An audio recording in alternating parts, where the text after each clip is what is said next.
people look after their cars better than they look after their own bodies. As soon as something goes wrong with your car, you at the garage, you immediately trying to sort it out. You're spending the money on it, and you might spend like £300-400 on fixing your car, whatever it is. Whereas when something goes wrong in your body, all of a sudden it's too expensive. Like, people don't sort of see that sort of value in looking after your body, but you only get one body. So if I write my car off, I can go pick up another car tomorrow. Do you know what I'm saying? But you get one body, so why not look after it now?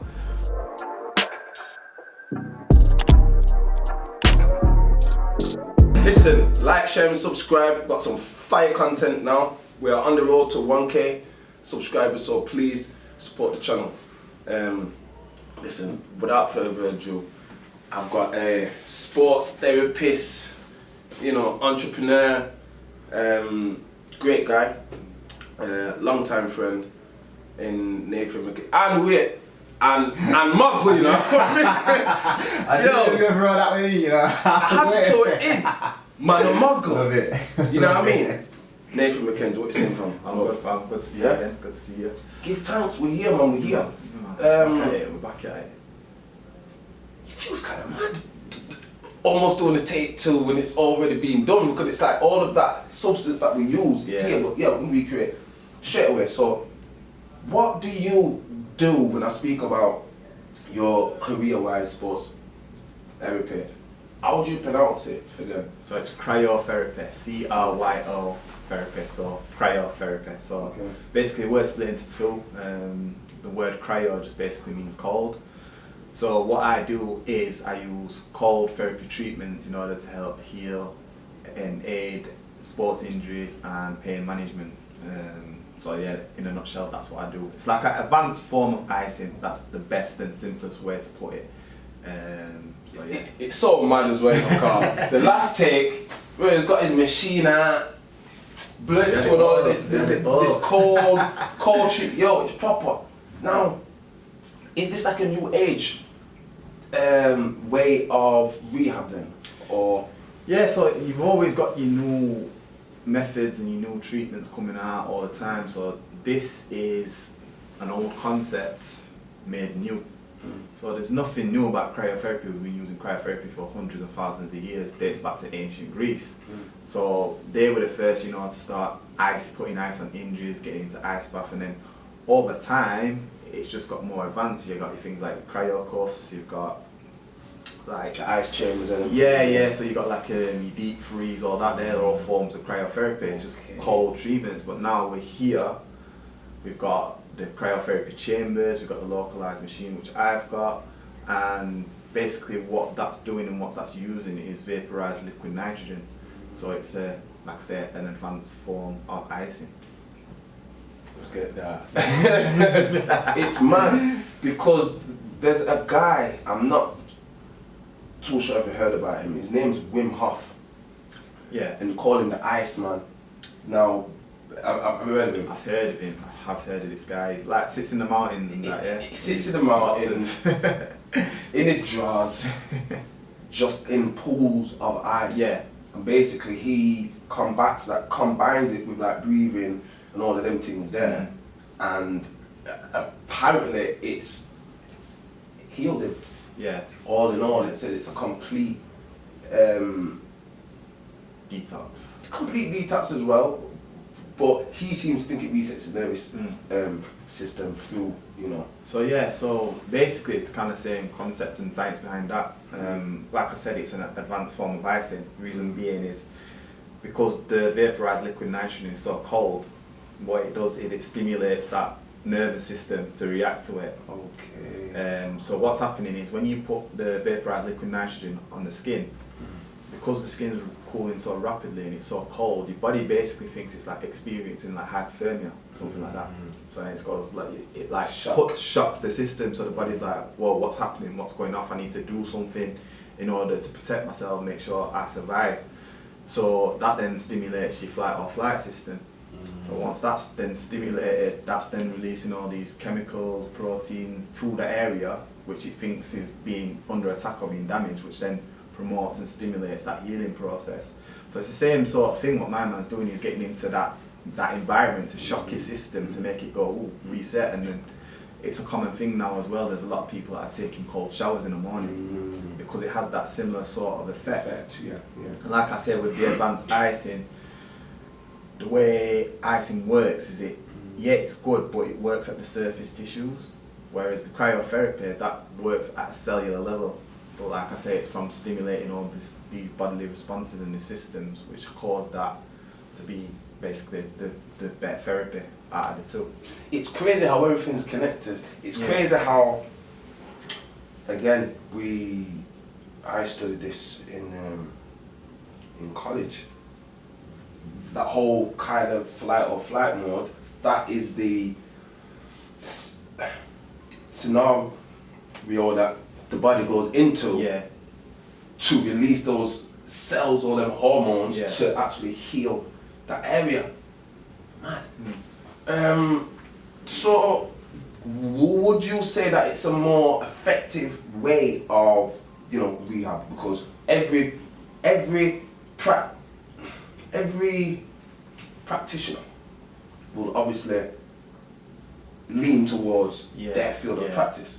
So I don't expect man to say, yo, it's the best thing out there. But how does it differ? Obviously the icing stuff, is it more effective than your, I don't know, reflexology or your normal deep tissue sports massage? Is it more effective? The way I see it and the way I say it is every therapy and practitioner has its place. So what might be good for one might not be good for other. So it all entirely depends on the injury, how that injury occurred, and all them things. That this is where like your assessment, your diagnosis becomes really important. And one of the things that I love about working at our place is the fact that we've got so many practitioners in one building. So every client that comes through that door, we ensure that they get the best treatment. And it's like they might be with me for 1 week, and then they might be for once they finish the course or the treatment with me, then we send them to the next guy, and ensuring that when they come out, they're better than what they walked in. It's kind of a more holistic approach, so it's not saying that we're the ones who are going to fix you for this or for everything. It's just a case of we specialise in this, they can help you with that, and that's how you kind of... so like I said, everything has its place. One of the good thing about mine, because it's icing, you can do it immediately. So there's like different stages of injury. You've got the acute phase and then the chronic phase.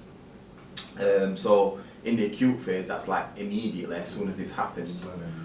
When there's certain practitioners that can't touch it until the swelling's gone. So it's like you might have your injury, and then they might not be able to see it a week or 3 weeks later until the swelling. It's at that next stage. Whereas with me, because mine's like icing, as soon as they've got an injury, they can come straight in and to get some treatment and get something before they then see that next practitioner. You know what I'm saying? So that's one of the things where I have an advantage, because I can get people in immediately. But then as well, because I'm sports therapy trained, I've got all of that knowledge as well, which are then combined with the cryotherapy. So it's not just like you come into me to just get the icing. I'm looking at why that injury might have occurred, what's wrong, and then we're doing some soft tissue hands-on treatment, trying to get that maximum benefit and the maximum effect from that treatment before you get sent on your way. It's crazy because I think you also spoke about the you call it no man, the rate that the muscle or the injury almost returns to, and it's only what, like 80% or something? So what I was saying was, when you injure something, it only ever goes back to 80% of what it was, 80% of that 100% capacity. So if you're not doing your rehab, doing your treatments and doing all them things to get yourself back to 80%, you might only be like 60. You might only be like 60, 50 or whatever it is. Problem is, pain's always the first symptom to go from an injury. So as soon as it stops hurting, people think, oh, I'm alright.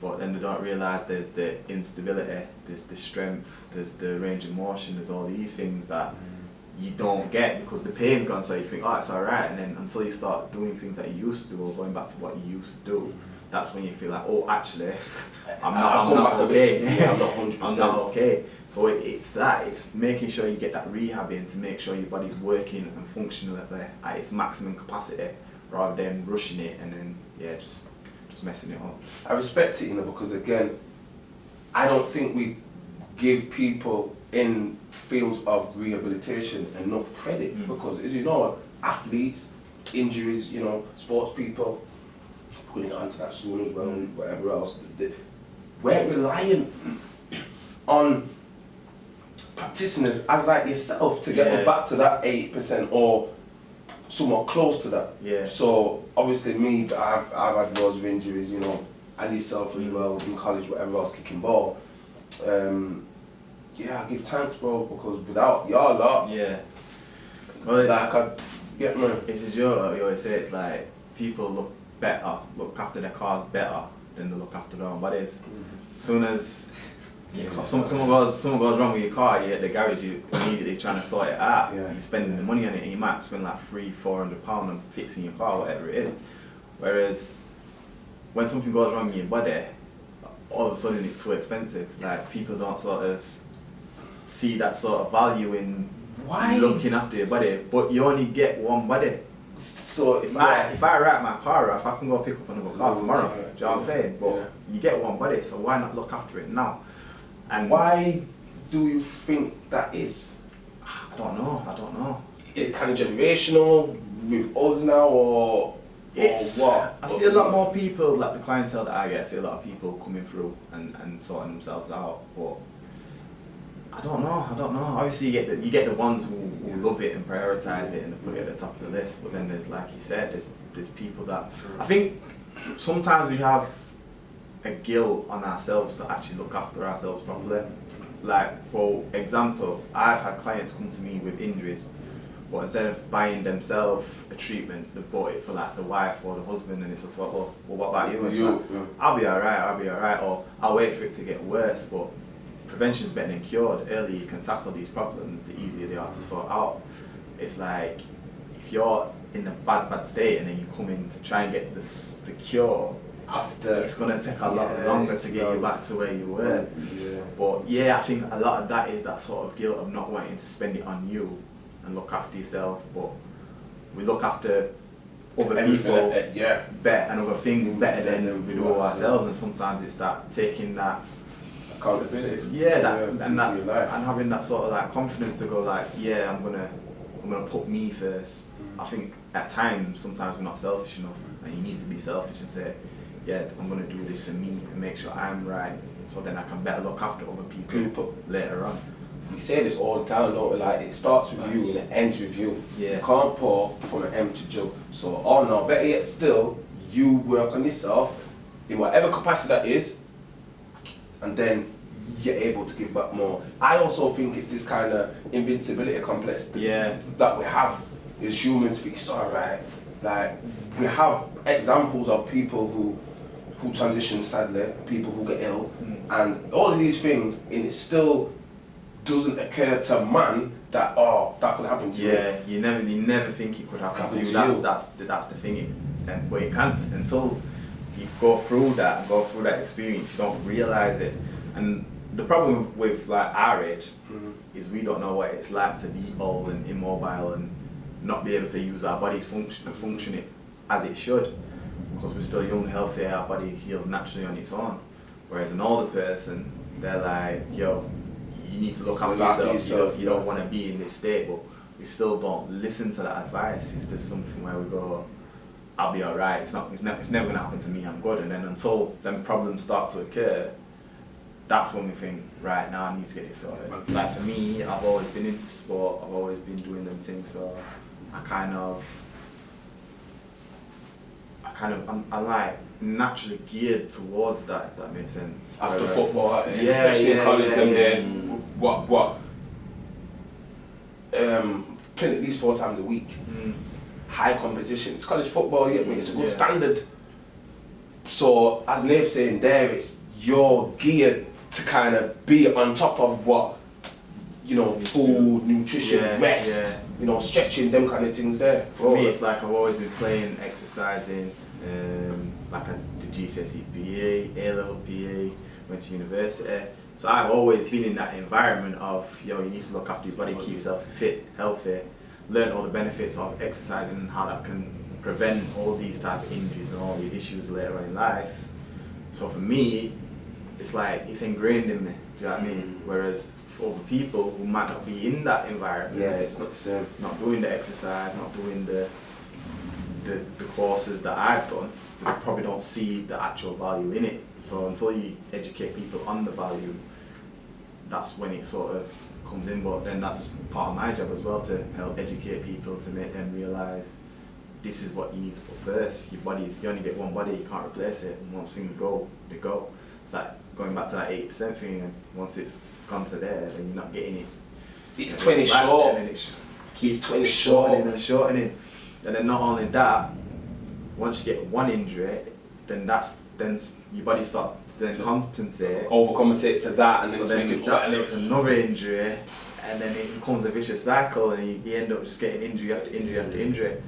So, brother, do you know what? I respect it because, again, I've had a lot of surgery, ankle, knee, shoulder, where I've been reliant on rehab, and I've not always done it and stayed strict to it. However, I understand the importance of it now, and it's good to have individuals like yourself who are standing on that importance, especially at our day and age. Yeah. Age is not a thing, as you said, but as you get older and you realise, I'm a bit cranky, I can't sprint the same as I can't. Oh, I pulled that, but over there was in massage. This Thai place, oh my gosh, the elbows felt like swords down. So, I'm thinking, I was thinking, and I was like, no. But it put so much emphasis on how much I was needing that. So I'm telling myself I do that every fortnight if I can, or at least once a month. Do you know what I mean? But speaking on, obviously, dropped into university then briefly. Speaking on that, like obviously I've always known man in college sport, like the man them, the squad, do you know what I mean? Obviously, it's training. Come on, man and muckle and them things there. So well-being's always been, as you said, it's been always been geared for that. Yeah. But what actually made you want to study that specific field in university? Well, I just knew from young I wanted to work in sport, but I never knew what it was. So it just kind of went from there. So I feel like I just wanted to be something sporty. So my original idea to go to uni was to be a physio. But then I remember in a careers lesson I was talking to a careers teacher, and it was just like, at that time, being a physio is a difficult job to get into. It's very competitive, and my mum, she's a nurse, she works for NHS. So she was telling me the same things. It's hard, it's competitive, so I had this sort of like mindset in my head.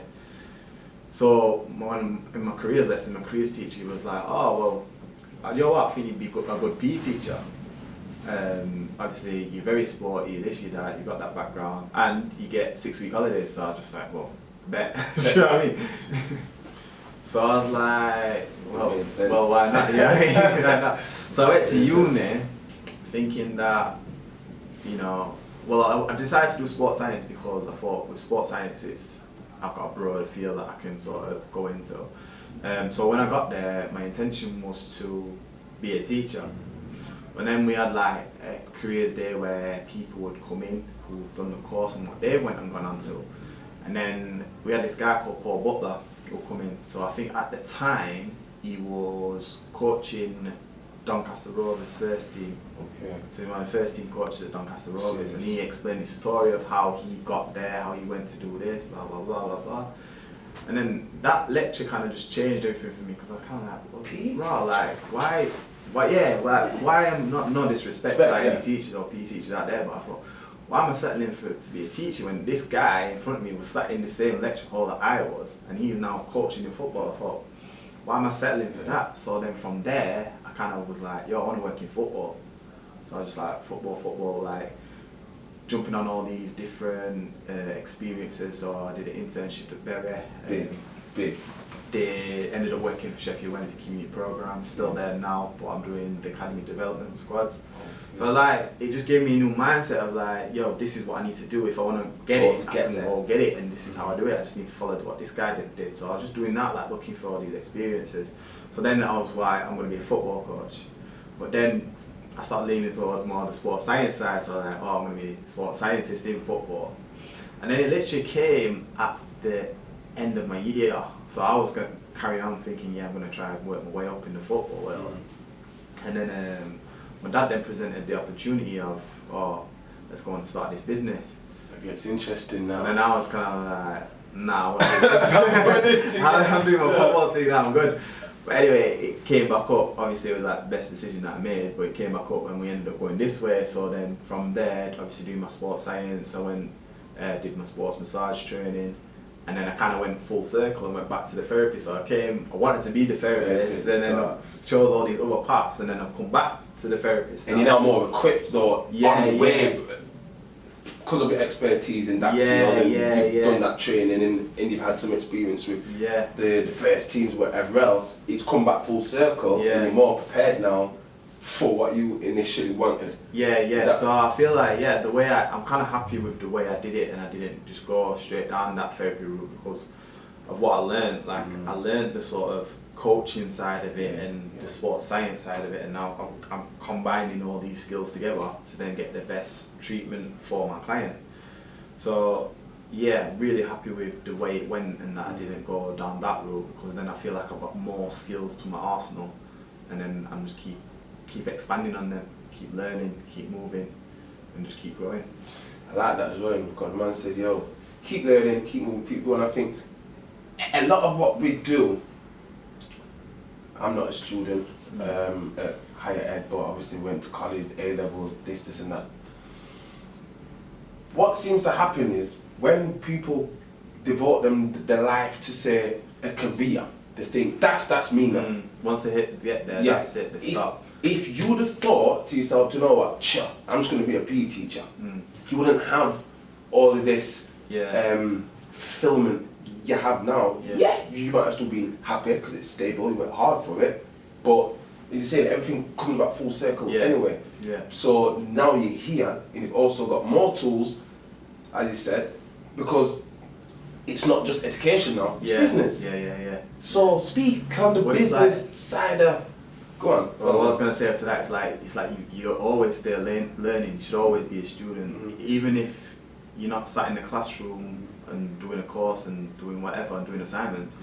Even just a skill, you're learning that. It's like even with yourself, like you're on this podcast game, you're learning about podcasts and how to speak and how to interview. It's like you're not, even though you're not in a classroom, you're still learning something. You're learning something new, and then you're just continually growing and growing and growing until you. And that's how everybody should be really. You should always want to sort of approach and learn something, pick up new skills. Even if you're in a certain career, how can you make your career for you, or the experience you're giving, like, well, I'd say clients, but that's in my sort of case, clients or your audience or the people that you're teaching, how can you give them the best experience when they're coming to you? And that's that sort of learning by getting better, so you can provide them the most value. Like, share, and subscribe. Yo, I'm going to be doing this all the time, man. There's gems in there.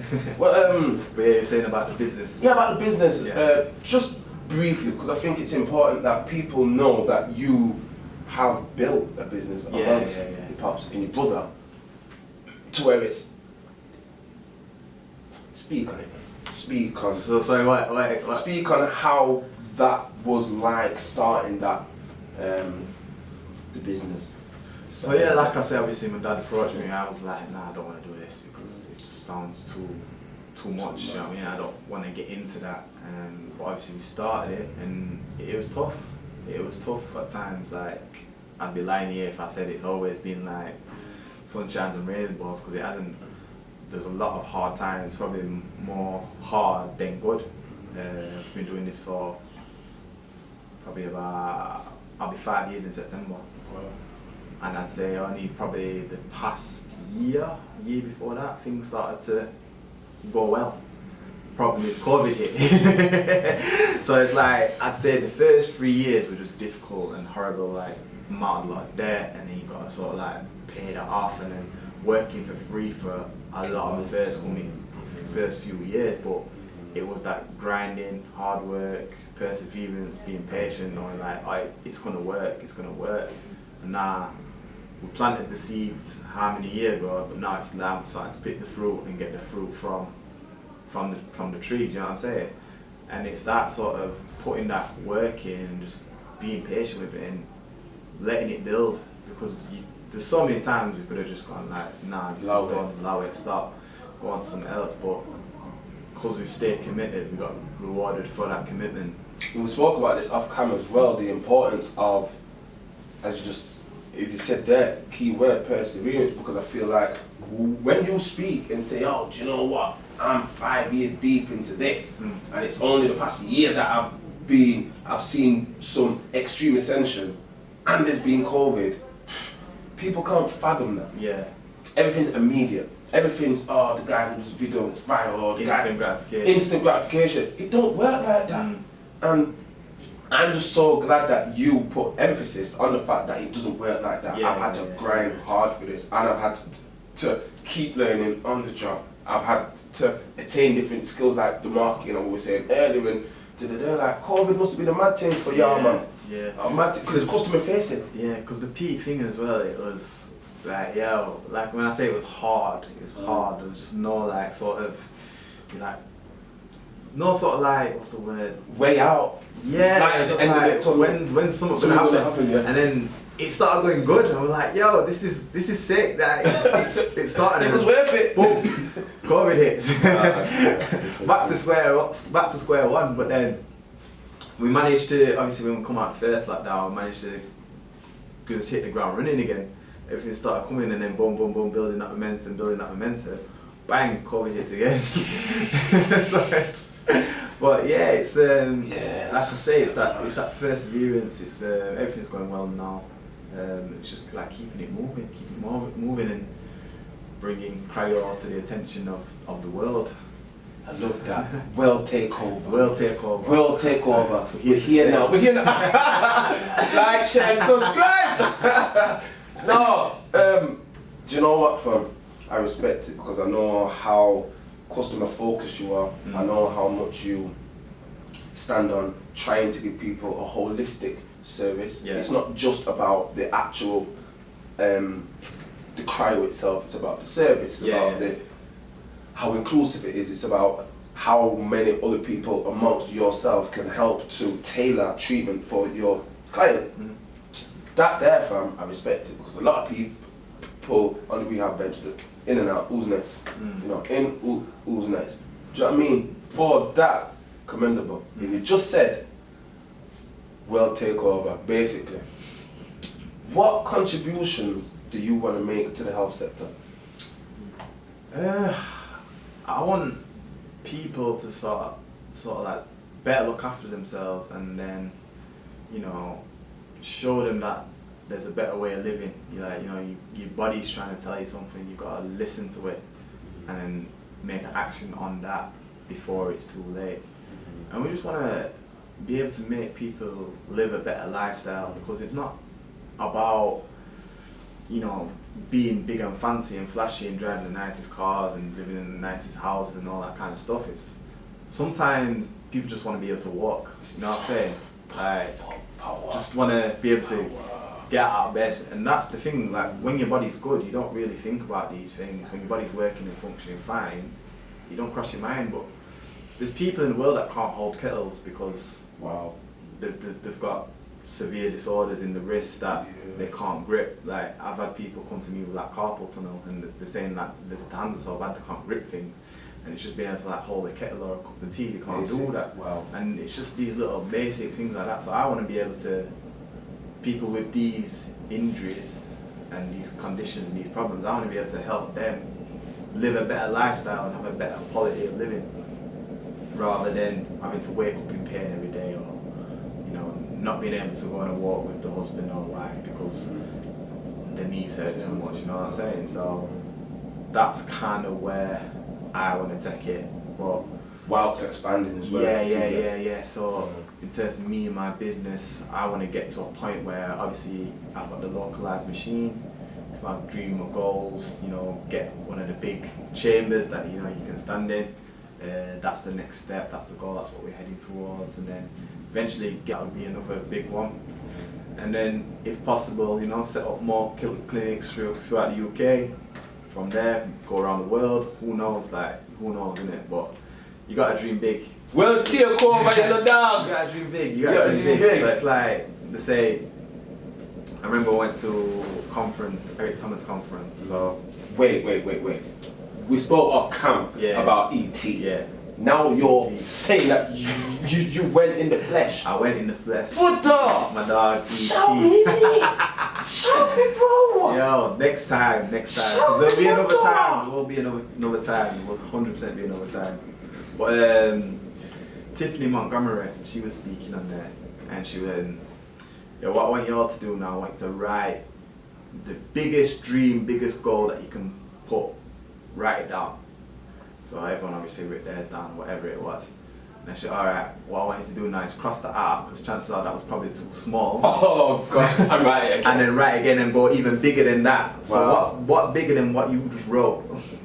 Wow. So it's like, you've got to dream big in order to get to where you are. Because you've got to, it's like say if you aim for the moon, you might reach the stars, you know what I mean? You've got to have these ideas, these goals, these processes in your head of where you want to be, and then just go for it and work on it every day and just keep patient, and before you know it, you'll start to get that reward. But it's all about that delayed gratification. If you want it now, which I wanted it yesterday, to be fair. In a world, in a world and society that we're living today, everything's just so easily accessible. That's how we think life should be, but it's not. It's not. Process. Yeah. It's just a process.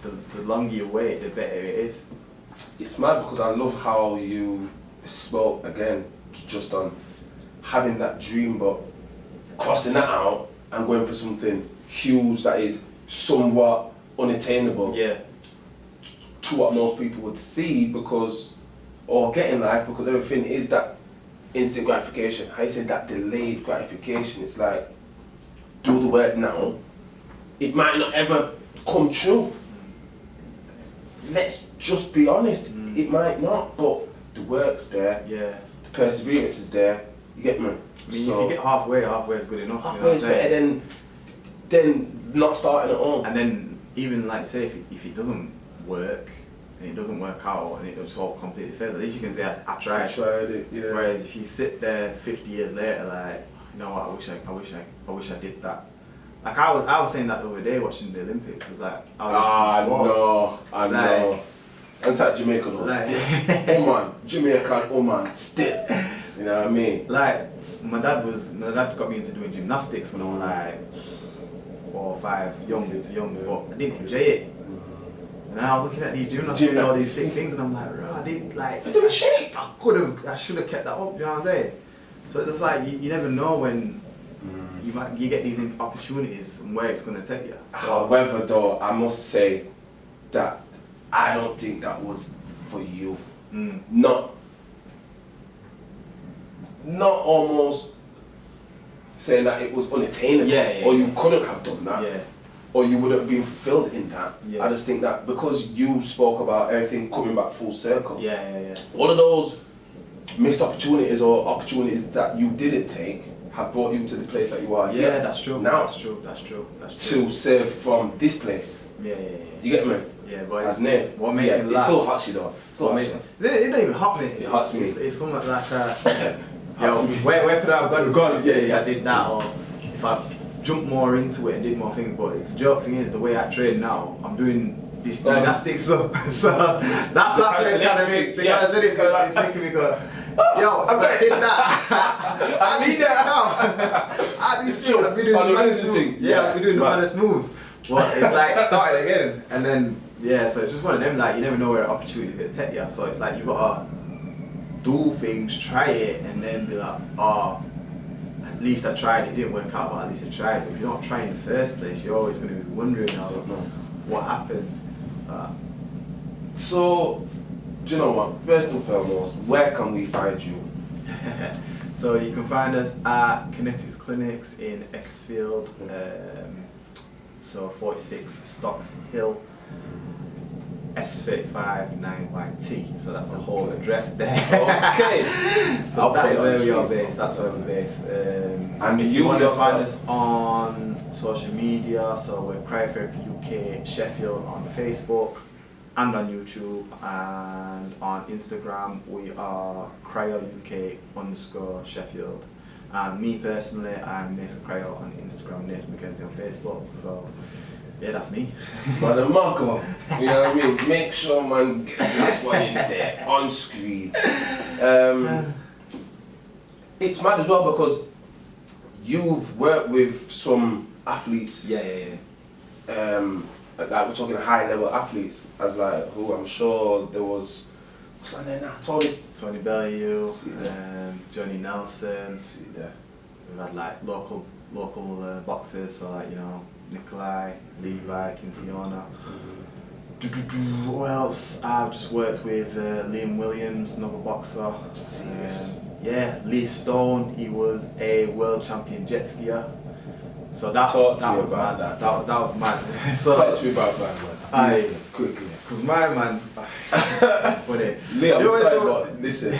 You know, like when somebody doesn't sort of, don't big themselves up, like just humble, right? So obviously this guy comes to me, oh, world champion jet skier and that, blah blah blah. So I'm saying like, how did you get injured? Because obviously come to me with a mashed up shoulder. It's like, oh, I did a double backflip and messed it up. So these times I'm just thinking, you know, double backflip, that's just it's normal. Nature of the sport. Extreme sports. It's taking a free kick in football. You know what I mean? Man's a good free kick taker. Man's a good free kick taker. You know what I'm saying? Obviously, as the sessions are going on, you get to know somebody a bit more. You get talking. My man ended up telling me that he is the only person in the world that can do a double backflip. Oh gosh. Oh, not even he's the only person who can do it. He's the guy who invented it. Off the bat, he invented it. Man. And I was just like, you really are that sick. Like, he's so not even just like a regular jet skier. He's the guy. He's like the GOAT. Like, you know, he's the Messi or the Ronaldo of football, whichever way you want to take it. You know what I'm saying? He's that guy. He looks like a problem. I'm looking at it now. So I'm saying to him, I was like, well, so how, like, can anybody do it? He said, like, nah, nobody's close. But he said when he first did it, he mashed himself up. I think he said broke his nose, did this, because the jet ski just landed in his face. Oh gosh. And then he was just like, you know what, I know I love do this. I know I can do this. Man. And he just carried on, until he perfected it. So yeah, man. But I'm now checking out the page and that. You need to get that on camera. Show the I'm people. gonna put it up. Yeah. I'm gonna put it up on people. camera. I'm thinking, oh, this guy. And it's so interesting that he just found himself in Sheffield. Yeah. For a recommendation or just because you lot are so good at what we're gonna do and effective, just like, yo, do you know what? Let's go check them man there. Man said they did a double backflip on a jet ski. Look, that's the image. Yeah, I'm gonna have to get it up there. Yeah, on the shoulder.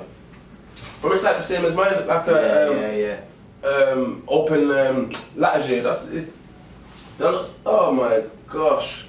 But yeah, that's and it's so key that because if you hadn't helped him or Tony or whoever else with these athletes or people who just work in rehab in general, their career is done with now. Yeah.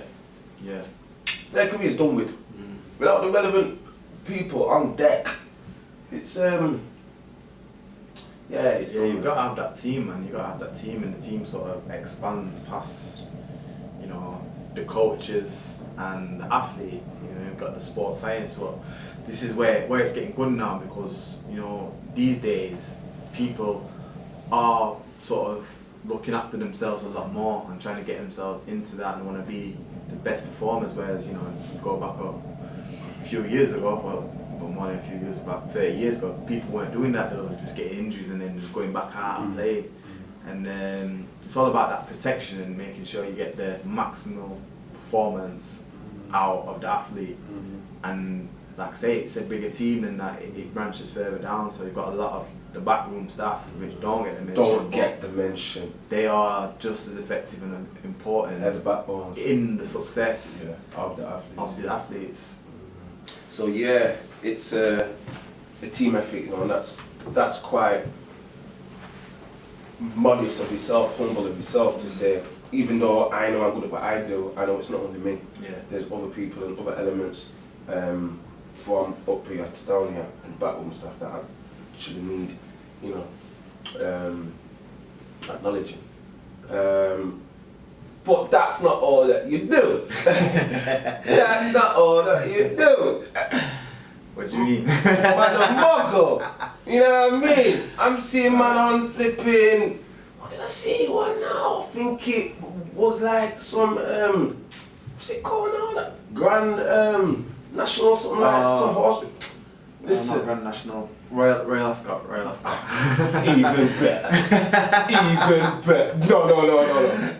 Royal Ascot still. I ain't doing that ways. I won't be here. So, no, speak on that, because that's sick. Obviously, man's, you know, in shape and, you know what I mean, line up and thing, you know what I mean? I just thought it'd be a good side hustle, so okay. I just kind of went for it, and basically the way it started is, you know, Jamie Reeves. Yeah. Obviously he was doing his thing, and we were friends from back in college and that. So obviously when he's like just started up, I seen him out, so I was like, yo, Jam.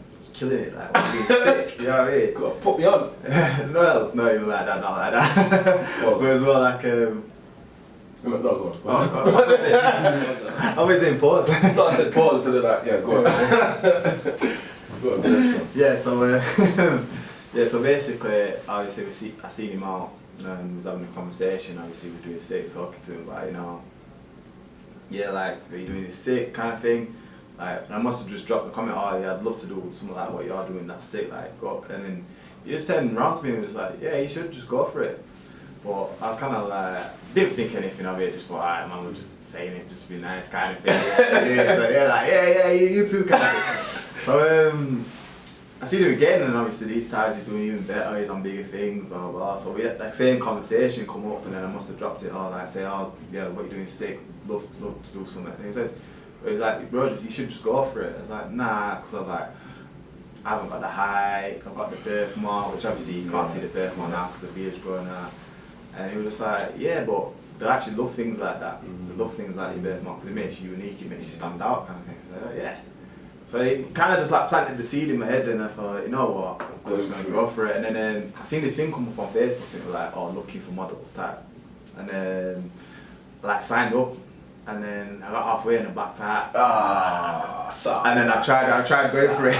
I tried going for it again, but then the thing disappeared. I couldn't find it. So then later on, another one came up, but on Instagram before. Now so I'm doing it this time. So I put my details in. So I went down to this place in Manchester, took all these photos, and then there's like had you sat in this waiting room, and then they were like, oh yeah, we've sent all your photos off to these agencies, we've got all these people like interested in you kind of thing. And I was like, oh sick, this is sick already. Like I was like, well, this wasn't even, you know, nothing. So then basically they wanted me to pay something like £600 to be part of it. Yeah, some daft thing. So I was like, nah, I'm not too sure about that. So I just kind of like went away, took my photos, because I managed to get the photos. And obviously I was speaking to Jam about it, and then I was getting all these like agencies ring me up, but then they was asking for like an upfront cost. So obviously I explained this to Jam, like what was going on. He said, yeah, like be careful with them, because usually places like that, they just want your money. They'll just take the bread. Take the bread. Gone. So it kind of like it disheartened me a little bit, because I was like, oh, it's just a money making thing. So I wasn't even gonna pursue it. Anyway, I had another friend. Josh Adams, so he had his own, he was modelling as well, so he's doing quite well, played football with him back in the day, Abbey Lane, so yeah, I saw him about it, and he said basically said the same thing, but he said like, but me and my girlfriend, well his girlfriend, where we've set up our own business. We're trying to help people get into modelling. So he's not an agency now? Yeah, so it's not even an agency, he's like the agency before the agency. He's the agency before the agency. Before the agency, okay. So it's like that. It's like we're trying to bridge a gap because he said for him and his girlfriend, because she's a model as well. He said there's nothing for people like tell people how to model.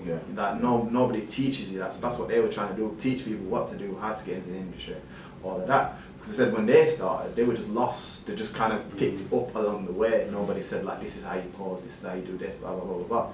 So he was there to bridge that gap. So he like convinced me to come down. So I ended up going down to them, doing a shoot, and then basically they took my photos to their agent, saying they were like, look, we've got this guy, and then boom, sign me up. So yeah, man a muggle. So out here from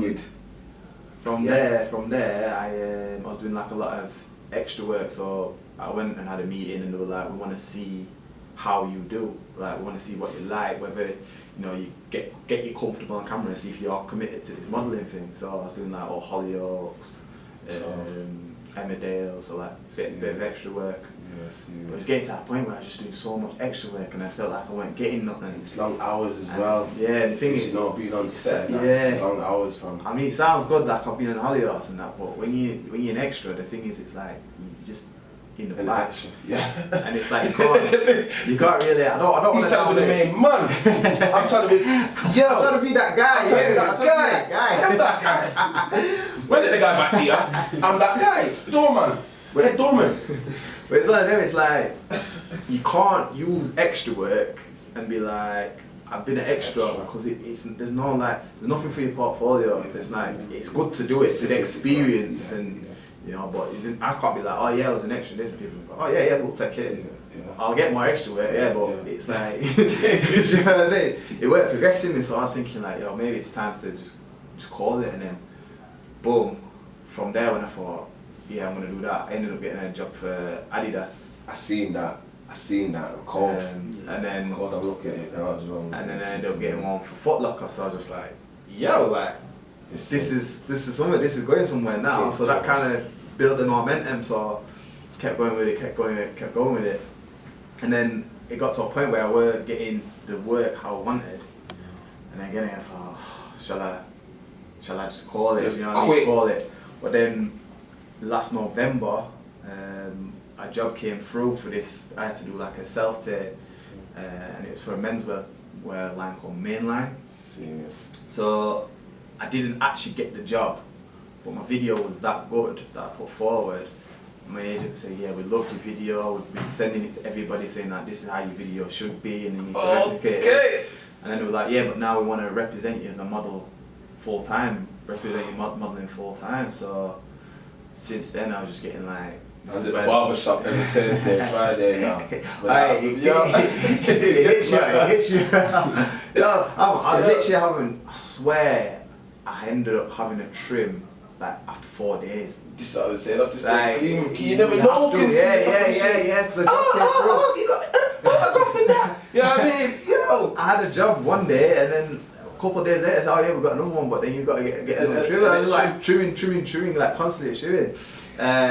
So then this is when like obviously the job come through for like the Royal Ascot, did a Stagecoach, VK drinks. So it's getting there, innit? It's growing. It's like a nice little thing to go along with what I'm doing, because they both fit hand in hand, because obviously I get the jobs, I can control my own diary. That's one of the beautiful things about being self-employed. I can control my diary, control my work, so I can be like, I'll take that, or I can fit this in, move clients here, there and everywhere, so that's good. Man a muggle. Like, share and subscribe. Man a muggle. That's big. Especially when you speak about being self-employed and being able to control your own diary. That's powerful, bro. And it's not against anybody who has to work 9 to 5.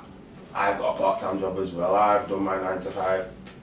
P's got a crazy story which we'll expand on that as well.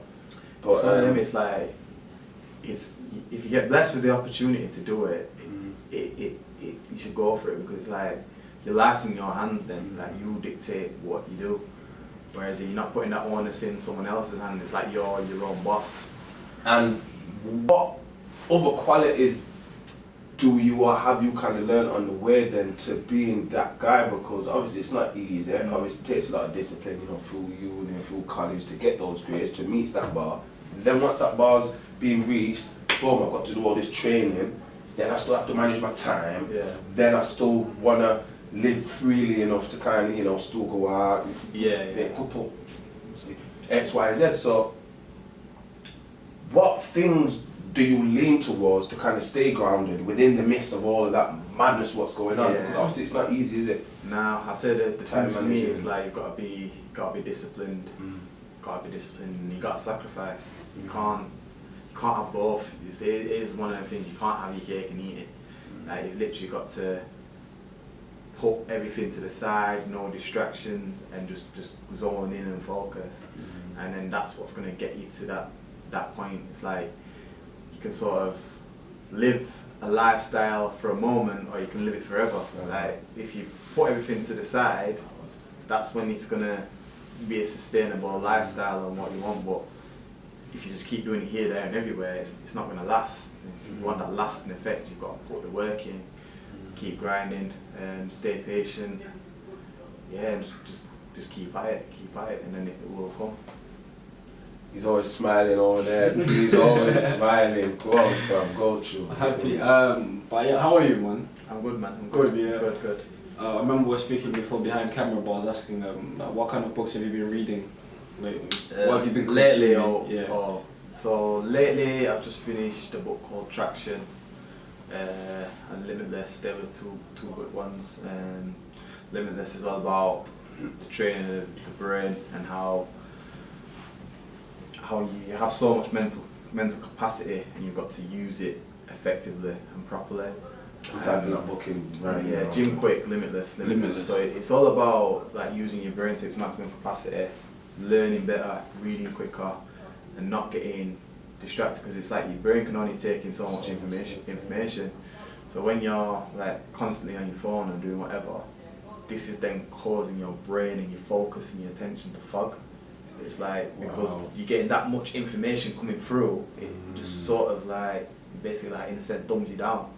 So you're not using your brain to its maximum capacity. And it's like, as well, a lot of it is through technology, but not to say that technology is the devil, but it's like it's the devil in the red. Yeah, It's the devil in the red. Used effectively. It's got to be used effectively. You know what I'm saying? But it's like they say that people, like the older generations, they can use their brains a lot better than us because we were born into this technology. And it's like for example, for me, if you speak from personal experience, there's certain places I can't drive without the sat nav.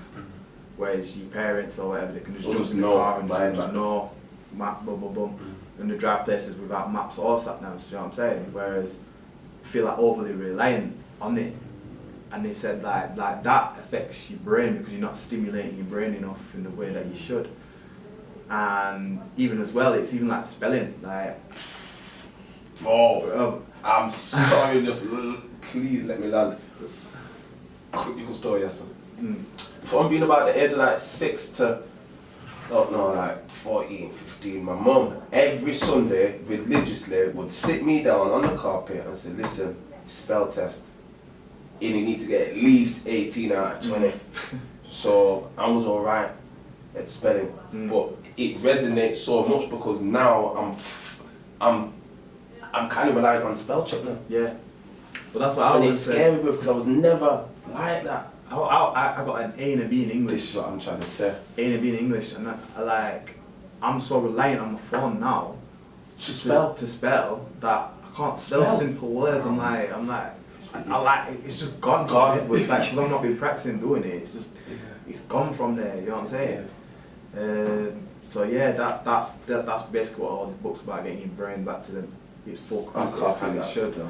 And why it also explains like why we can't remember stuff and how to get better at remembering important stuff and things like that. So yeah, that's one of the books I've been reading. One of my favourites of all time, which I think everyone should go to, one should be, is Rich Dad Poor Dad. That changes. How exactly changes? Yeah, man, changes your mindset and the way you're thinking. What would you say is the five things you took away from that book, Rich Dad Poor Dad? Which one? Or three. Or three. Even three. Trying to think. I'd say you've got a high risk, high reward. You've got to put the work in. Don't be a slave to the dollar. That's how we put it. In other words, what people do is they trade a lot of time for money, because they see the money as the important commodity, but it's your time that's the most important one. Wow. And how you spend your time is how you can, develop and grow. And then using money to work for you, and make more money using money and not working for the money. Make money work for you, and trying to get however much money, invest in that, putting it in something, where it's course, equipment, and then boom, expanding that and bringing more money in through that.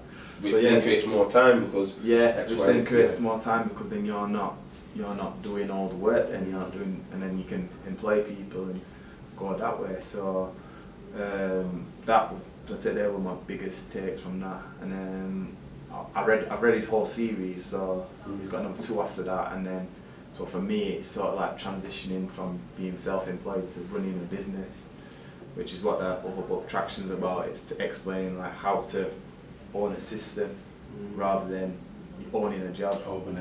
Yeah. Because in essence, it is actually a job, even though it's not for yourself, because we're at the service of others, but it's not a system yet. It's just a venture for now. Yeah.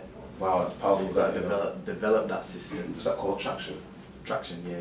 Yeah, I might have to use the laptop more time. E-Myth as well. E-Myth's another good one. I'd say read E-Myth before Traction, because E-Myth's like a simplified version of Traction.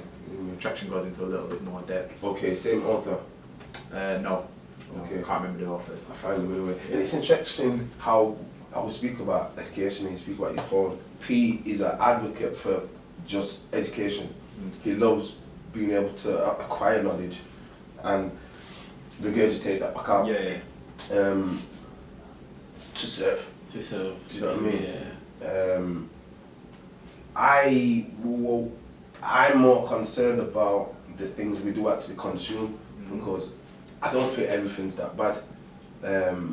I just think it's what it is. Now I can spend, brother, it was only today I looked on my phone, iPhone, it'll come up. Screen time was 8 hours, up 22%. That's huge. 8 hours more screen time per day. It worked out over the weekend. I was like, this is ridiculous. And most of it is YouTube done. I'm gonna be honest. But to say, imagine what you can do with an extra 8 hours of your time dedicated to something that's actually gonna benefit you. Do you get what I'm saying? Like when you think about it like that, you just think, wow, like we're saying, time is the most valuable thing on this earth. It's nothing obtainable. Do you get what I'm saying? So imagine those 8 hours. If you could put that into something else, you could channel that. Do you get what I'm saying? How did you? Go on. It's like what I say. It's like you are what you eat, and it's not just about the food. You know what I mean? Love that. It's what you consume, and not just consume food wise. It's what you're watching. It's what you're reading. You become what you learn about. So like how you're saying, putting that 8 hours into. If I put that 8 hours into, I don't know, jiu-jitsu. Kicking man's jaw side off. Exactly. These men are kicking man's jaws off for no reason. It's not like they walked there and they were doing it. They've been putting in the hours of work. So you've got to look at the environment and the negativity and what are you consuming that's negative. You know what I'm saying? It's like that can mess you up as well. So it's like you need to consume the productive, positive stuff, and then that's what's gonna keep going forward. It's like all this COVID talk. There's a lot of people talking about COVID, blah blah blah, and then I'm hearing all these conspiracies and this, that, and this, and it's just like, yo, like, even if all this conspiracy stuff is true, what difference is it gonna make? Like, what are you gonna do about it? So why are you consuming and watching these 3-hour videos about this person or that person's doing what?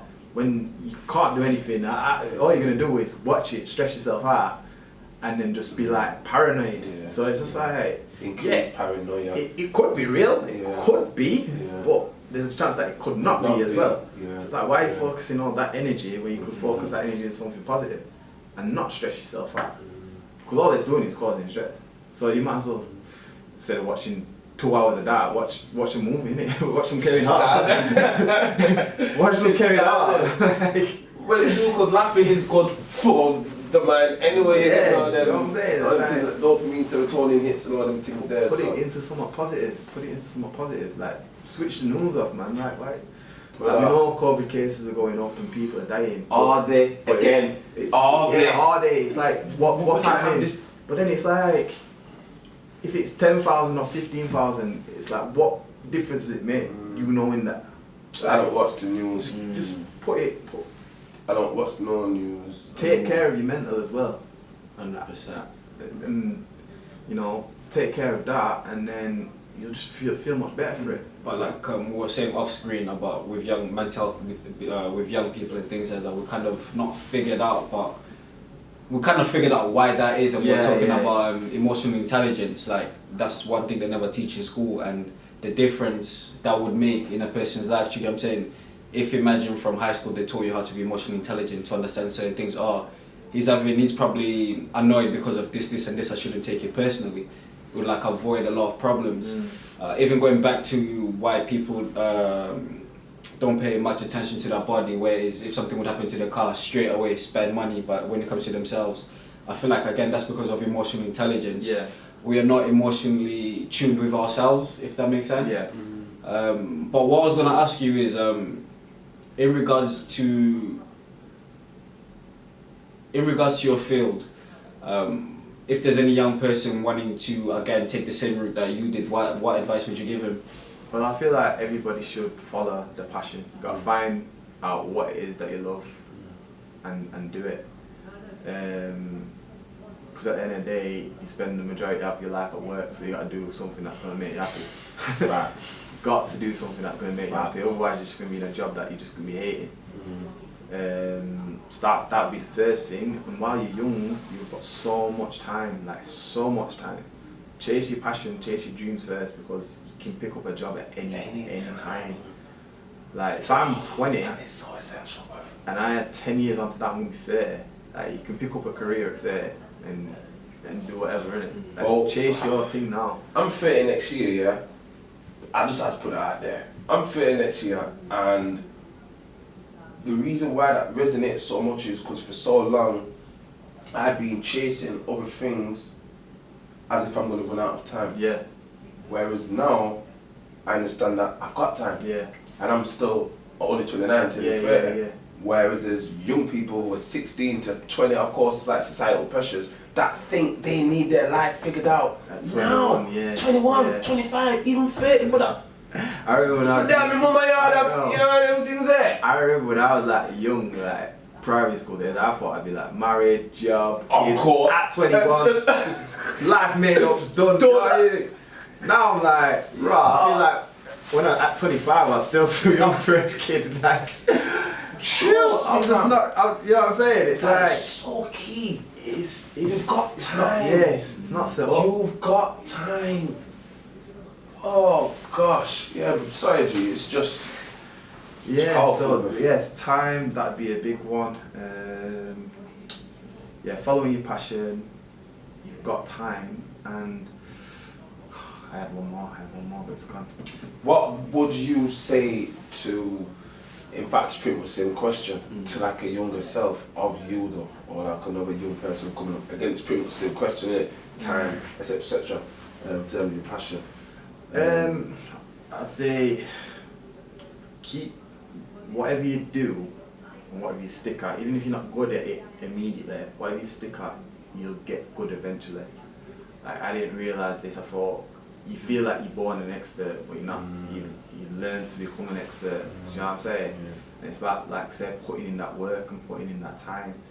I feel like a lot of the times I thought I wasn't good enough, or I couldn't do this, or I wasn't X, Y, and Z. But realising if you find a way how to get better at it, then you'll start to see the benefits I love of how trying to keep working through it and trying to, you know, get yourself to that level, get yourself to that expert level.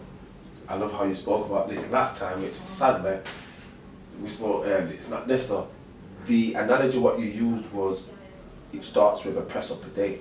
Yeah. And I love that. Yeah. Because obviously you're saying you start with 1. And then you get 2, and then you might get 5, and then 10, and then from there you just keep building it up. And that's what it's about. It's like, yeah, like I said, the press of the day, you can't get good at press ups without doing press ups. You've got to do it. You got to be in that arena to then be able to replicate that. You know what I'm saying? And then as well, another thing I'd say is, which goes back to your question as well about what I'd say is look at your environment. You are a product of your environment, and you become the people that you hang out with. So if you're around 5 people that are up to badness, chances are you're going to be up to badness. Yeah. If you're with 5 people that play football, chances are you're going to be a baller. Do you know what I'm saying? And it's the same with everything. It's like one of my lecturers was saying this at uni. It's like you're not something by a label. You become that. You know what I'm saying? So he was saying like you can literally walk into any lecture theatre, just look at the people who are sat in there, and you know what subject it is. So like I said, he could come in here and say, sports students, why? Everyone's wearing trackies, everyone's carrying water bottles, everyone's, do you know what I'm saying? Whereas going to like art and design, you've got people like wearing like funky clothes, you've got funky style of fashion, all these, and it's like that. It's like you can walk into a boxing gym, and there's like a certain type of way people carry themselves because the boxers, and then that boxing gym is different from like a MMA gym or a Muay Thai gym. It's like whatever your kind of circle is, that's what you then become. And it's like that. You need to, if you want to get what that is. If you want to get to that point, you want to be successful. Like hang around with more successful people. Hang around people that are in that circle and know what they're doing. And then before you know it, you start to spill off each other, feed into each other, and then you just grow together. So that would be my advice.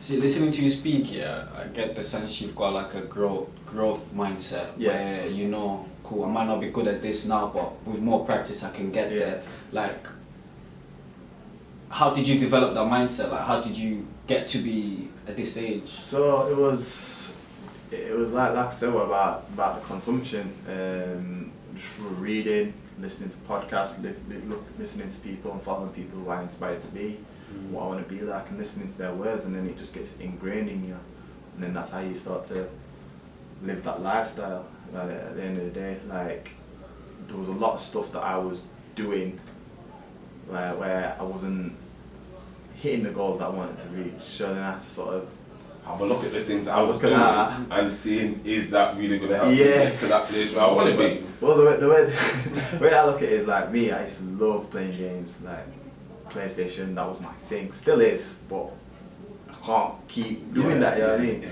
I used to come home every day, watch Friends. I've watched all 10 seasons of Friends, I don't know how many times, but I used to come down, word for word, I'd come home, put it out, watch it, laugh at the same jokes.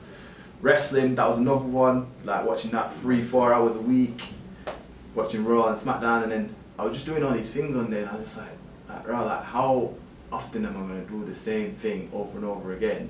And I'm not getting nothing out of it, so I needed to change up my patterns and what I do. So then that's when I started, you know, rather than watching 2-3 hours of wrestling, reading a book in 2-3 hours, and then like listening to podcasts. But what makes me laugh is like people say, "Oh, you're really good at reading. You're a quick reader." I am slow at reading. I'm slow as hell. All my family think I'm a quick reader. I'm not.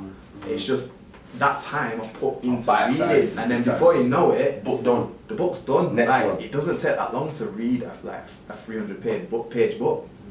It really doesn't. As long as you're reading it, you'll just be flicking through the pages like, rah, I'm on page 100 and whatever already. But it's that if you take the 3-4 hours like I said and put it into that, with something else.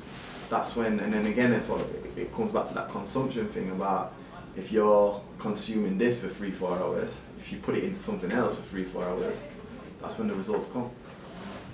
Gems. I'm still trying to see which one was the episode, but the other episode because you're here. Thank you. Yeah, nah, man. We've got more anyways, of course. Well, you know what? It's only gonna get better. So we're gonna have to have a catch up. You know what I'm saying? Of course. I'll catch up in 6 months. We're gonna have to catch up. When my man's got Eric Thomas at here. I wish. Interviewed Eric Thomas. Oh man, just hopefully I'm gonna be on next level today as well. So you say, yo, what's been happening? You're already at the front. What's been happening? You're already at the front. But this is why I wanted to do this again. Not just because we lost the footage X, Y, Z. I just think because even since then, you've grown again. Yeah. And your insights have not changed, but evolved. Tweaked, yeah. Tweaked and evolved. Just tweak it. Just a little curry powder on that. Little, garnish, little salt bay. Little salt bay. You ain't putting no steak in my own, man. I'll say that for free. But no, thank you, brother. No. Thanks for having me, man. Thanks for having me. Next Obviously, time, you're doing your thing. It's good to Shine see. from, you know what I'm saying? Shine, bro. See people come through. It's a collective, though, fam. We get to the top. As I'm saying, it's a collective where Tarantino, P. You know, I've got all the dons in the back who supporting, man. You get more giving, man. Constructive criticism, advice. If you try this, try that. I don't think about this. Obviously, the editors came. Like it's is he saying it's bigger than me? Yeah. Cause you know, but like I'm saying, like all of this is bigger than me. You get me? It's like everybody. Yeah. The Colonel's on the bucket, but he's not making the chicken. Yeah, making it. Analogy done, innit? No, but listen, it's love. Give thanks. No, Nathan McKenzie. no, Do you know what? Where can we find you? That's me. Socials or socials. What, in the club? Sleeping, that's so we can find it anyway. Yeah, animal, go on. So, yo, socials, yeah. So, me personally, Nathan Cryo on Insta, Nathan McKenzie on Facebook. Business page is Cryo UK _Sheffield on Instagram, and Cryotherapy UK Sheffield on Facebook and YouTube. There you have it. All there. There you have it, people. Follow us up. I need that 1,000 subscribers. Listen, like, share, and subscribe. Tell them, bro. Like, share, and subscribe. Daily Devotion Podcast. You don't know. It's love, fam.